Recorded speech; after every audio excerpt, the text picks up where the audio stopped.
నమస్తే welcome to our channel. ఏపీలో మహిళలకు మరో గుడ్ న్యూస్ చెప్పారు సీఎం చంద్రబాబు. రాష్ట్ర వ్యాప్తంగా ఈ నెల 8 నుంచి కుట్టు శిక్షణ కేంద్రాలు ఏర్పాటు చేయబోతున్నట్టు ప్రకటించారు. ఈ పథకంలో భాగంగా 90 రోజుల పాటు 1,02,832 మంది మహిళలకు టైలరింగ్ లో శిక్షణ ఇవ్వబోతున్నారు. ఈ శిక్షణ కేంద్రాలను బీసీ సంక్షేమ శాఖ ఆధ్వర్యంలో నిర్వహించనున్నారు. ఇక ఇప్పటికే తల్లికి వందనం విషయంలోనూ కీలక నిర్ణయం తీసుకున్న విషయం తెలిసిందే. 2 రోజుల క్రితం ప్రవేశపెట్టిన బడ్జెట్ లో తల్లికి వందనం పథకానికి 9,407 కోట్లు కేటాయించింది కూటమి ప్రభుత్వం. ఈ స్కీమ్ ద్వారా ప్రతి కుటుంబంలో ఎంతమంది విద్యార్థులు ఉన్నా అంతమందికి సంవత్సరానికి 15,000 చొప్పున ఇస్తామని చెప్పింది. 1వ తరగతి నుంచి 12వ తరగతి వరకు చదువుతున్న విద్యార్థులందరికీ నగదు ఇస్తామని స్పష్టం చేసింది. మే నెలలో విద్యార్థుల తల్లుల ఖాతాల్లో నగదు జమ చేయనున్నారు. ఎన్నికల్లో ఇచ్చిన ఒక్కో హామీని అమలు చేస్తూ ముందుకు సాగుతోంది ప్రభుత్వం. ఇప్పటికే మహిళలకు సంబంధించిన ఫ్రీ సిలిండర్ పథకాన్ని ప్రారంభించింది. మహిళలకు ఉచిత బస్సు పథకాన్ని సైతం ప్రవేశపెట్టేందుకు కసరత్తు చేస్తోంది. మొత్తంగా మహిళలకు కూటమి సర్కార్ పెద్దపీట వేస్తోంది. ఇలాంటి స్వయం ఉపాధి హామీ పథకాలకు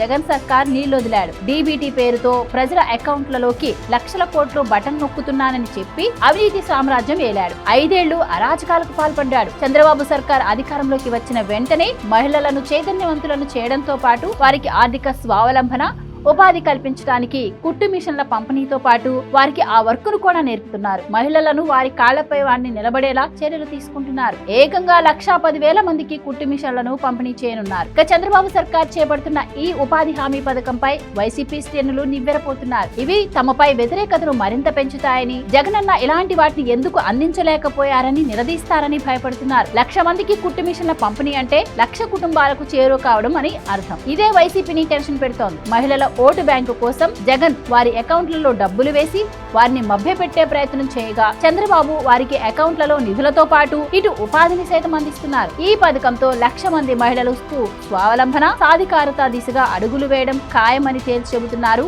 ఆర్థికవేత్తలు. Please subscribe to Leo news for more videos.